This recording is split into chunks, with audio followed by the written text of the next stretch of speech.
Hi to all, welcome to my channel study with Nancy. सभी को राम राम, सभी को खमा गणी, सभी को नमस्ते और सभी का स्वागत है हमारे चैनल के ऊपर। जो है वो आप सभी को जो है वो एक न्यूज़ और दे दें, यानी कि हम जो है वो वैसे तो एक न्यूज़ देने आई हूँ, इसके साथ में जो है वो मैं आज आपको अक्षांशीय और देशांतरीय विस्तार और राजस्थान की स्थिति के बारे में बता दूंगी। अब आप बोलोगे कि मैम आप राजस्थान की स्थिति के बारे में क्यों बता रहे हो, तो हम जो है वो सबसे पहले जो है वो आपको मैं बता दूँ कि आप जो है वो मेरा टेलीग्राम चैनल ज़रूर ज्वाइन कर लेना, क्योंकि जितनी भी वैकेंसी आ रही है उनका जो नोटिफिकेशन होता है, उनका जो डिटेल सिलेबस होता है, वो सभी जो है वो मैं अपने टेलीग्राम चैनल पे प्रोवाइड करवा देती हूँ, या इनसे जुड़ी कोई भी इन्फॉर्मेशन जो होती है वो मेरे आपको टेलीग्राम चैनल पे मिल जाती है। तो आप टेलीग्राम चैनल कहाँ से ज्वाइन करोगे, तो मैं कमेंट बॉक्स में पिन कर दूंगी, वहाँ से आप टेलीग्राम चैनल ज्वाइन कर लेना, या फिर जो है वो इसी यूट्यूब चैनल के नाम से जो वो टेलीग्राम चैनल का नाम है, तो आप वहाँ से जो वो ज्वाइन हो जाना, स्टडी विद नैंसी के नाम से ही। तो आपको बता दूं कि आपका दिमाग में कोई क्वेश्चन चल रहा होता है, किसी वैकेंसी को लेकर कोई कन्फ्यूजन होता है, तो आप मुझे जो वो टेलीग्राम पे मैसेज कर देना, मैं आपके जो वो मैसेज देख के आपका रिप्लाई कर दूंगी, और कमेंट बॉक्स में जो वो टाइप कर देना, मैं बता दूंगी। अब आती है हमारी बात कि हम जो है वो आगे क्या करने वाले हैं, नया क्या करने वाले हैं, क्योंकि आप सभी को पता है कि मैंने जो है वो आपको जिला दर्शन करवाए हैं, यानी कि नए जितने भी जिले बने हैं उन सभी के बारे में आपको अच्छे तरीके से पढ़ाया है। और मैंने जितना डिटेल से पढ़ाया है ना, उतना यूट्यूब पे जो वो किसी ने भी नहीं बताया होगा, शायद बता भी दिया होगा, क्योंकि हम तो मतलब नहीं करते इतनी ज़्यादा बड़ाई, लेकिन फिर भी जो है वो मैंने 33 वीडियो जो है वो अपलोड करे हैं, यानी कि उनकी प्लेलिस्ट बनाकर जो है वो अपलोड कर रखी है। तो आप जो है वो उनको ज़रूर देख लेना एक बार, क्योंकि उनमें जो वो मैंने बहुत इतने ज़्यादा अच्छे तरीके से जो है वो आपको समझाया है या पढ़ाया है। जिला दर्शन जो है वो पूरी तरह से कवर करवाया है। नदियों के बारे में भी मैंने जो है वो डिटेल के बारे में डिटेल से बताया है, और दुर्ग बने हैं उनका निर्माण किनके द्वारा किया गया है, किलों का निर्माण किनके द्वारा किया गया है, उन सभी चीज़ों के बारे में मैंने जो है वो डिटेल से बताया है। तो आप वो जिला दर्शन वाली जो सीरीज जो थी वो जरूर देख लेना, उसमें मैंने जितने 19 नए जिले बने हैं वो सभी जिले जो वो करवा दिए हैं। तो अब आती है कि हमने जो वो नए जिले करवा दिए, अब हम शुरू करेंगे राजस्थान की ज्योग्राफी, राजस्थान का भूगोल। अब आप बोलोगे कि मैम पूरे टॉपिक आप करवाओगे या फिर कोई मोस्ट टॉपिक ही करवाओगे, तो जितना मुझसे हो सकेगा मैं उतने सारे टॉपिक आपको करवाने की कोशिश करूंगी, यानी कि कोशिश क्या पक्का करूंगी, यानी कि राजस्थान के भूगोल में जितने भी टॉपिक आते हैं उन सभी टॉपिक को जो वो करवाने की आपको पूरी तरीके से जो वो मैं कोशिश करूंगी, क्योंकि कंफर्म तो मैं बता नहीं सकती, कोई टॉपिक छूट भी जाए, लेकिन जितने भी जो भूगोल के टॉपिक जो है वो मैं आपको ज़रूर करवाऊंगी यूट्यूब पे फ्री।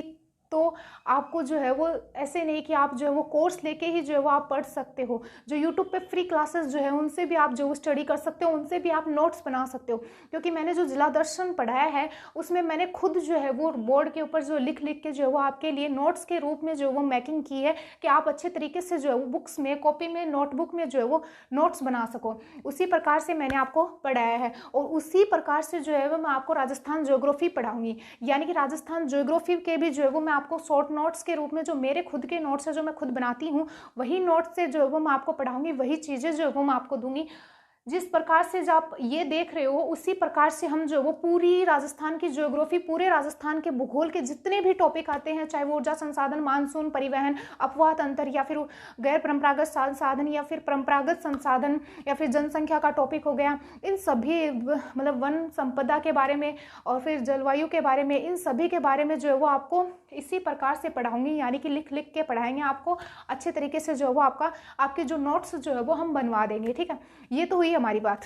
अब आता है कि राजस्थान ज्योग्राफी को शुरू करने से पहले जो है वो आपको हम जो है वो सबसे पहले ये देखेंगे कि राजस्थान की स्थिति, राजस्थान के विस्तार, राजस्थान के नामांकन, राजस्थान का जो है वो हमारे पूरे भारत में, ग्लोब में, या फिर हमारे जो देशांतरीय में, या फिर देशांतर में, अक्षांश में जो वो राजस्थान की स्थिति कहाँ पे आती है, इन सभी बातों के बारे में जो है वो हम पढ़ेंगे। तो अब हम जो है वो स्टार्टिंग से शुरू करेंगे राजस्थान ज्योग्राफी को, यानी कि हम जो वो बीच में से स्टार्ट नहीं करेंगे, बल्कि हम स्टार्टिंग से ही लेके चलेंगे, कि पहले हम जो वो राजस्थान की स्थिति और इसके बारे में पढ़ते पढ़ते जो है वो आगे हम सारे टॉपिक जो है वो राजस्थान ज्योग्राफी कवर करेंगे। अब आती है ये कि आप जो है वो कन्फ्यूजन था कि मैम जो है वो हम किस वैकेंसी की जो है वो अच्छे तरीके से तैयारी करें। तो मोस्टली क्या होता है कि हमारे राजस्थान के कुछ टॉपिक ऐसे हैं जो हमारे ज़्यादातर वैकेंसी जो है उनमें सेम है, सिमिलर है।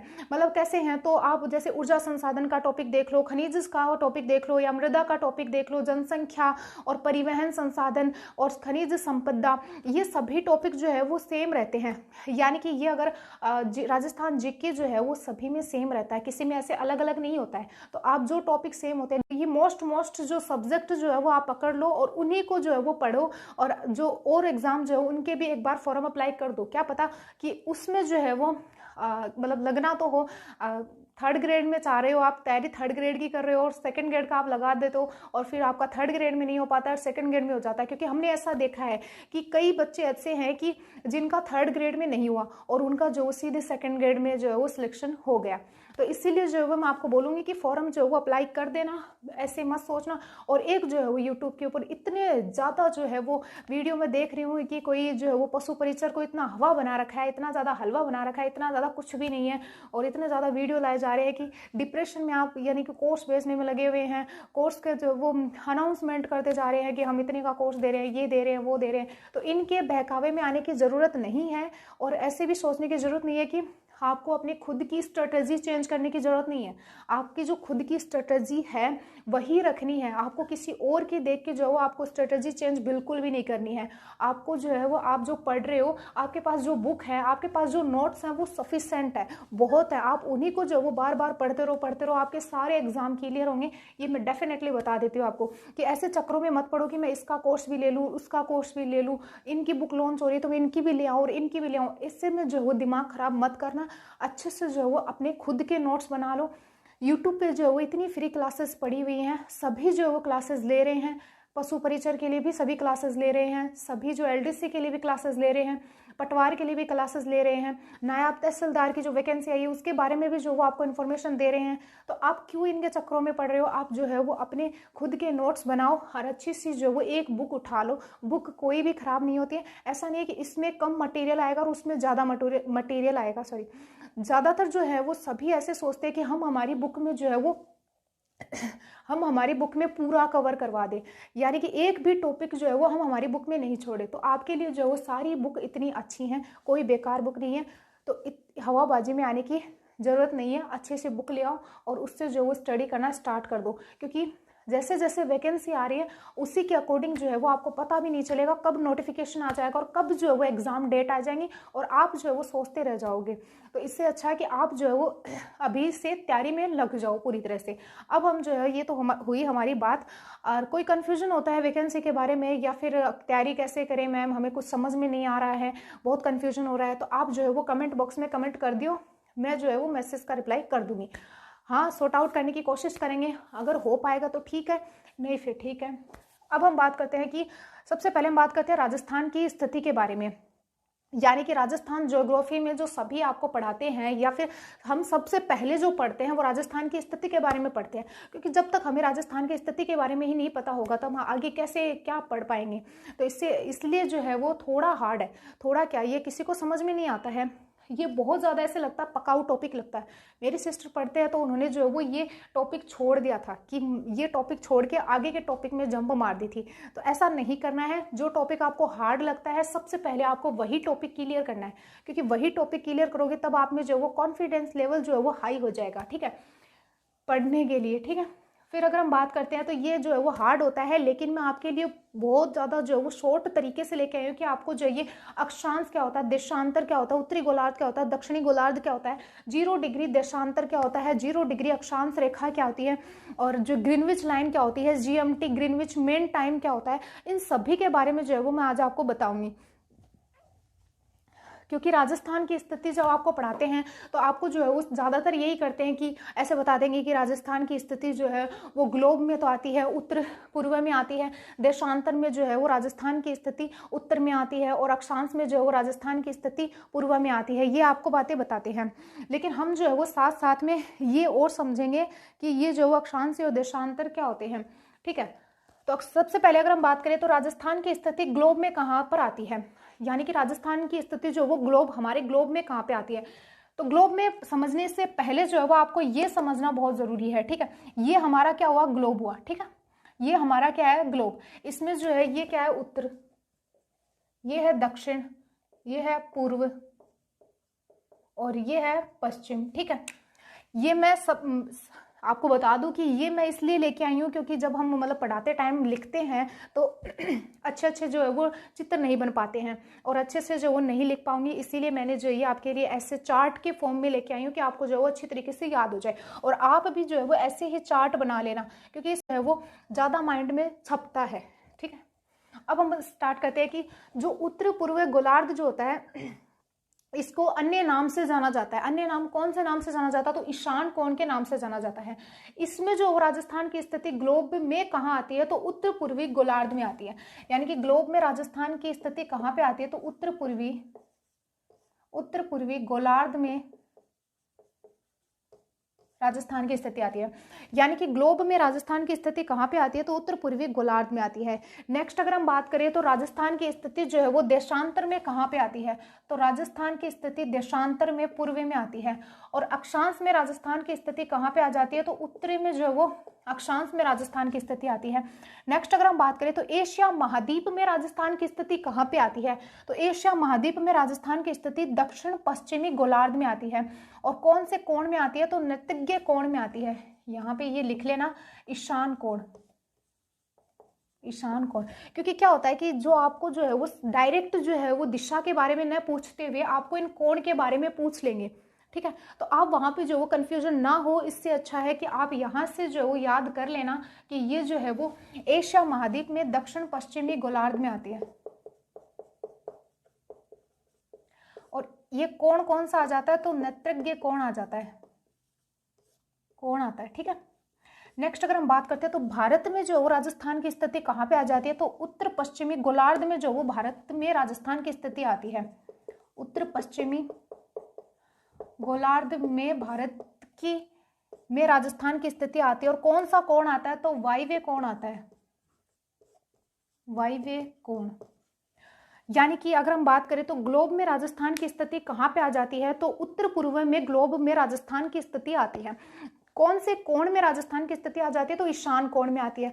देशांतर में राजस्थान की स्थिति कहाँ पे आती है? तो पूर्व में जो है वो राजस्थान की स्थिति आती है देशांतर में। अक्षांश में अगर हम बात करें तो ये आपको आगे पढ़ाएंगे कि अक्षांश क्या होता है, देशांतर क्या होता है। अक्षांश में कहाँ जाती है? उत्तरी में। एशिया महाद्वीप में राजस्थान की स्थिति कहाँ पे आती है? तो दक्षिण पश्चिमी गोलार्ध में। और कौन से कोण में आती है? तो नैत्रिज्य कोण में आती है। नेक्स्ट अगर हम बात करें तो भारत में राजस्थान की स्थिति कहाँ पे आ जाती है? तो दक्षिण पश्चिमी गोलार्ध में।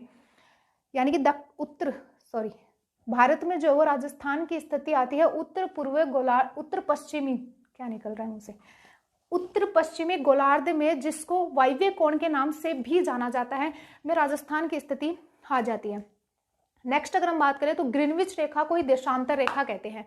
मतलब ग्रीनविच रेखा को देशांतर रेखा कहते हैं। और ग्रीनविच रेखा में जो है वो राजस्थान की स्थिति कहाँ पे आ जाती है? तो पूर्व में आ जाती है, पूर्व में आती है। नेक्स्ट अगर हम बात करें तो भूमध्य रेखा ही अक्षांश रेखा होती है। अक्षांश, भूमध्य रेखा विषुवत रेखा के अन्य नामों से जो वो जाना जाता है, जो कि आपको पढ़ाएंगे। तो भूमध्य रेखा में जो वो कहाँ पे आ जाती है? तो उत्तर में आ जाती है, उत्तर में आ जाती है। ठीक है, ये तो हुई हमारे राजस्थान की स्थिति के संबंध में जो आपको कंफ्यूजन रहता है उसके संबंध में बातें। ये आप नोट कर लेना कि ग्लोब में जो वो उत्तर पूर्वी गोलार्ध, जिसमें ईशान कोण में आती है, देशांतर में पूर्व में आती है, अक्षांश में उत्तर में आती है, एशिया महाद्वीप में दक्षिण पश्चिम गोलार्ध में नैत्रिज्य कोण में आते हैं, भारत में जो है वो उत्तर पश्चिमी गोलार्ध में वायव्य कोण में, ग्रीनविच रेखा पर पूर्व में, भूमध्य रेखा पे उत्तर में। और इन कोण के बारे में जो आप ध्यान में रख लेना कि उत्तर पूर्व जो होता है उसको ईशान कोण के नाम से जाना जाता है। पूर्व दक्षिण जो होता है, उत्तर पूर्वी जो होता है उसको ईशान कोण के नाम से जाना जाता है। दक्षिण पूर्वी गोलार्ध जो होता है उसको आग्नेय कोण के नाम से जाना जाता है। दक्षिण पश्चिमी गोलार्ध जो होता है उसको नैत्रिज्य कोण के नाम से जाना जाता है। और उत्तर पश्चिमी जो होता है उसको वायव्य कोण के नाम से जाना जाता है। नेक्स्ट अगर हम बात करें तो राजस्थान की स्थिति का निर्धारण, यानी कि राजस्थान की स्थिति का निर्धारण करने से पहले जो है वो हमें कुछ बिंदु, कुछ पॉइंट्स के बारे में जो है वो जानना जरूरी होता है। इसमें जो है वो आपको यही जानना है कि अक्षांश क्या होता है, अक्षांश रेखाएं क्या करती हैं, देशांतर क्या होता है, देशांतर रेखाएं क्या करती हैं। तो अक्षांश जो होता है उसके बारे में कहा जाता है कि ये जो है वो गोलार्ध है। ठीक है, इसके मध्य से यानी कि गोलार्ध के मध्य से खींची जाने वाली, मतलब गोलार्ध के मध्य से पूर्व से पश्चिम के मध्य खींची जाने वाली काल्पनिक रेखा जो होती है उसको हम अक्षांश रेखा या भूमध्य रेखा या विषुवत रेखा के नाम से जानते हैं। और भूमध्य रेखा इसको इसलिए कहते हैं क्योंकि ये भूमि के मध्य से है, यानी कि ग्लोब पर पूर्व से पश्चिम के मध्य खींची गई जो रेखा जो होती है उसको हम भूमध्य रेखा, अक्षांश रेखा, विषुवत रेखा के नाम से जानते हैं। इसको 0 डिग्री अक्षांश रेखा से डिनोट करते हैं। यानी कि ये हमारा जो वो पूरा गोल रेखा के नाम से जानते हैं, इसको 0 डिग्री अक्षांश रेखा से डिनोट करते हैं। यानी कि ये हमारा जो वो पूरा गोलार्ध है, ठीक है, और इसके मध्य से जो ये रेखा खींची गई है इसको हम भूमध्य रेखा, यानी कि भूमि के मध्य से जो रेखा खींची गई है उसको हम भूमध्य रेखा या विषुवत रेखा या 0 डिग्री अक्षांश रेखा कहते हैं। यानी कि ग्लोब के पूर्व से लेकर पश्चिम के मध्य खींची गई काल्पनिक रेखा जो होती है उसको हम अक्षांश कहते हैं। ये जो है वो हमारा पूर्व है और ये जो है वो पश्चिम है, तो इनके मध्य से जो है वो ये रेखा खींची गई है, तो इसीलिए इसको जो वो हम अक्षांश कहते हैं। इसके अन्य नाम हो सकते हैं, जैसे भूमि के मध्य से खींची गई भूमध्य रेखा, विषुवत रेखा और 0 डिग्री अक्षांश रेखा के नाम से इसको जाना जाता है। और 0 डिग्री अक्षांश रेखा के उत्तरी भाग को जो है वो उत्तरी गोलार्ध के नाम से जाना जाता है, और 0 डिग्री दक्षिणी भाग के गोलार्ध को जो है वो दक्षिणी गोलार्ध के नाम से जाना जाता है। ठीक है, इधर वाली जो सारी लाइन होंगी उनको तो जो है वो दक्षिणी गोलार्ध के नाम से हम बोलेंगे या दक्षिणी गोलार्ध के नाम से जानेंगे, और ऊपर जो होंगी उसको हम उत्तरी गोलार्ध के नाम से जानेंगे। नेक्स्ट अगर हम बात करें तो ये अक्षांश रेखा जो होती है वो क्या काम करती है, या अक्षांश रेखा जो होती है वो हमारे या फिर हमारे किसी भौतिक प्रदेश का जलवायु या फिर उसके जो स्थिति जो है उसको निर्धारण करने का कार्य अक्षांश रेखाओं के द्वारा किया जाता है। जलवायु, वनस्पति या भौतिक प्रदेश का निर्धारण जो है वो अक्षांश रेखा के द्वारा किया जाता है। यानी अक्षांश रेखाएं जो होती है वो पूर्व से पश्चिम के मध्य तो खींची जाती हैं ही, लेकिन ये रेखाएं जो है वो भौतिक प्रदेशों के उत्तर और दक्षिण का निर्धारण करती हैं। अक्षांश रेखाएं पूर्व से पश्चिम के मध्य तो खींची जाती हैं, लेकिन ये रेखाएं जो होती हैं वो भौतिक प्रदेशों का उत्तर और दक्षिण निर्धारण करती है। यानी कि किसी भौतिक प्रदेश जो होता है उसका उत्तर और दक्षिण निर्धारण करने का कार्य अक्षांश रेखाओं के द्वारा किया जाता है। जलवायु का देशांतर रेखाओं के बारे में बताते हैं, तो देशांतर रेखाओं के बारे में अगर हम आपको बताएं तो यह जो रेखाएं जो होती है वो 0 डिग्री देशांतर रेखा को ग्रीनविच रेखा के नाम से भी जानते हैं। नेक्स्ट आता है कि यह उत्तर से दक्षिण के मध्य खींची जाने वाली काल्पनिक रेखा जो होती है उसको हम देशांतर रेखा कहते हैं। इनके इधर की जो लाइन जो होती है उसको पूर्वी गोलार्ध के नाम से जाना जाता है, इधर वाली जो होती है उसको पश्चिमी गोलार्ध के नाम से जाना जाता है। और देशांतर रेखाएं जो होती है वो समय को निर्धारण करने का कार्य इनका होता है। यानी कि ये भौतिक प्रदेश के पूर्ववत रेखा और 0 डिग्री अक्षांश रेखा के नाम से इसको जाना जाता है। और 0 डिग्री अक्षांश रेखा के उत्तरी भाग को जो है वो उत्तरी गोलार्ध के नाम से जाना जाता है, और 0 डिग्री दक्षिणी भाग के गोलार्ध को जो है वो दक्षिणी गोलार्ध के नाम से जाना जाता है। ठीक है, इधर वाली जो सारी लाइन होंगी उनको तो जो है वो दक्षिणी गोलार्ध के नाम से हम बोलेंगे या दक्षिणी गोलार्ध के नाम से जानेंगे, और ऊपर जो होंगी उसको हम उत्तरी गोलार्ध के नाम से जानेंगे। नेक्स्ट अगर हम बात करें तो ये अक्षांश रेखा जो होती है वो क्या काम करती है, या अक्षांश रेखा जो होती है वो हमारे या फिर हमारे किसी भौतिक प्रदेश का जलवायु या फिर उसके जो स्थिति जो है उसको निर्धारण करने का कार्य अक्षांश रेखाओं के द्वारा किया जाता है। जलवायु, वनस्पति या भौतिक प्रदेश का निर्धारण जो है वो अक्षांश रेखा के द्वारा किया जाता है। यानी अक्षांश रेखाएं जो होती है वो पूर्व से पश्चिम के मध्य तो खींची जाती हैं ही, लेकिन ये रेखाएं जो है वो भौतिक प्रदेशों के उत्तर और दक्षिण का निर्धारण करती हैं। अक्षांश रेखाएं पूर्व से पश्चिम के मध्य तो खींची जाती हैं, लेकिन ये रेखाएं जो होती हैं वो भौतिक प्रदेशों का उत्तर और दक्षिण निर्धारण करती है। यानी कि किसी भौतिक प्रदेश जो होता है उसका उत्तर और दक्षिण निर्धारण करने का कार्य अक्षांश रेखाओं के द्वारा किया जाता है। जलवायु का देशांतर रेखाओं के बारे में बताते हैं, तो देशांतर रेखाओं के बारे में अगर हम आपको बताएं तो यह जो रेखाएं जो होती है वो 0 डिग्री देशांतर रेखा को ग्रीनविच रेखा के नाम से भी जानते हैं। नेक्स्ट आता है कि यह उत्तर से दक्षिण के मध्य खींची जाने वाली काल्पनिक रेखा जो होती है उसको हम देशांतर रेखा कहते हैं। इनके इधर की जो लाइन जो होती है उसको पूर्वी गोलार्ध के नाम से जाना जाता है, इधर वाली जो होती है उसको पश्चिमी गोलार्ध के नाम से जाना जाता है। और देशांतर रेखाएं जो होती है वो समय को निर्धारण करने का कार्य इनका होता है। यानी कि ये भौतिक प्रदेश के पूर्व और पश्चिम का निधान जो है वो देशांतर रेखाओं के द्वारा किया जाता है। भौतिक प्रदेशों का निधान जो है वो देशांतर रेखाएं जो होती है वो क्या करती है, तो ये समय को निर्धारण करने का कार्य देशांतर रेखाओं के द्वारा किया जाता है। और ग्लोब पर उत्तर से दक्षिण के मध्य खींची गई जो काल्पनिक रेखाएं जो होती है उसको देशांतर रेखा के नाम से जाना जाता है। और ये भौतिक प्रदेश से पूर्व और पश्चिम का निर्धारण करने का काम देशांतर रेखाओं के द्वारा किया जाता है। देशांतर रेखाएं जो होती है उसको जीएमटी के नाम से भी जाना जाता है। जीएमटी क्या होता है? तो ग्रीनविच मेन टाइम होता है। ग्रीनविच क्या है? तो लंदन का, इंग्लैंड में लंदन का एक शहर आता है ग्रीनविच, तो उसके नाम पे जो है इसका नाम पड़ा था ग्रीनविच मेन टाइम। ये समय का निर्धारण करता है, ठीक है। और ये तो आपको पता चली गया। अब हम बात करते हैं इसके बारे में, यानी कि ये जो है वो एक तो जो होती है वो अक्षांश रेखाएं होती है और एक अक्षांश होता है, ठीक है। अक्षांश क्या होता है? तो आपको ये बात बता दें कि दो अक्षांश रेखाओं के मध्य की दूरी जो होती है उसको कटिबंध के नाम से, कटिबंध या जोन के नाम से जो है वो जाना जाता है। दो अक्षांश रेखाओं के मध्य की दूरी को कटिबंध या जोन के नाम से जाना जाता है। मतलब अक्षांश रेखाएं जो होती हैं वो अलग होती है, जैसे कि ग्लोब पर पूर्व से पश्चिम के मध्य में खींची गई काल्पनिक रेखाएं जो होती है वो अक्षांश रेखाएं आती है। अक्षांश भूमध्य रेखा, विषुवत रेखा, 0 डिग्री अक्षांश में उत्तर से दक्षिण के मध्य की कोणीय दूरी अक्षांश कहलाती है। यानी कि भूमध्य रेखा या फिर विषुवत रेखा में उत्तर से दक्षिण की मध्य की जो दूरी जो होती है उसको कोणीय दूरी कहते हैं। यानी कि अक्षांश में जो वो कोणीय दूरी क्या होती है? तो अक्षांश में भूमध्य रेखा या फिर विषुवत रेखा 0 डिग्री अक्षांश में जो उत्तर और दक्षिण के मध्य की जो दूरी जो होती है उसको कोणीय दूरी के नाम से जानते हैं। देशांतर में जो है वो पूर्व से पश्चिम के मध्य की दूरी जो होती है उसको कोणीय दूरी के नाम से जानते हैं, ठीक है। 1 डिग्री देशांतर के बीच की दूरी जो होती है वो 111 किलोमीटर होती है। यानी कि एक देशांतर के बीच की दूरी कितनी होती है? तो 111 किलोमीटर होती है। ये जो है वो जरूर ध्यान में रख लेना, क्योंकि इसके संबंध में जो है वो क्वेश्चन बनते हैं कि 111 किलोमीटर होती है 1 डिग्री देशांतर के मध्य की दूरी। नेक्स्ट अगर हम बात करें तो ये आता है कि 0 डिग्री देशांतर रेखा। मैंने आपको पहले ही बताया था कि ये जो देशांतर रेखा जो है वो हमारे समय का निर्धारण करती है, या टाइम को दर्शाने का काम जो वो देशांतर रेखा के द्वारा किया जाता है, जीएमटी ग्रीनविच मेन टाइम के द्वारा किया जाता है। और इधर अगर हम जाते हैं पूर्वी गोलार्ध की तरफ हम जाते हैं तो टाइम ऐड होता जाता है, यानी कि टाइम बढ़ता जाता है, टाइम प्लस होता जाता है। लेकिन अगर हम पश्चिमी गोलार्ध की तरफ आते हैं तो टाइम माइनस में होता जाता है, यानी कि टाइम घटता जाता है, टाइम घटता जाता है। विश्व के समस्त देशों का जो समय जो है उसका निर्धारण जो है वो ग्रीनविच रेखा जीएमटी के द्वारा ही किया जाता है। यानी कि वर्ल्ड के जितने भी कंट्रीज आ जाती हैं उनके जो है वो समय का निर्धारण किसके द्वारा किया जाता है? तो देशांतर रेखा जीएमटी के द्वारा ही जो है वो उनमें समय का निर्धारण किया जाता है। तो ये तो हुई हमारे पूरे राजस्थान की स्थिति ग्लोब में, और फिर एशिया महाद्वीप में, भारत में राजस्थान मतलब कहाँ पे आ जाती है उसके संबंध में बातें। अब आता है कि ये जो अक्षांश या देशांतर, ये सभी जो फैक्ट जो है वो आप नोट कर लेना कॉपी में और अच्छे तरीके से जो है वो पढ़ लेना।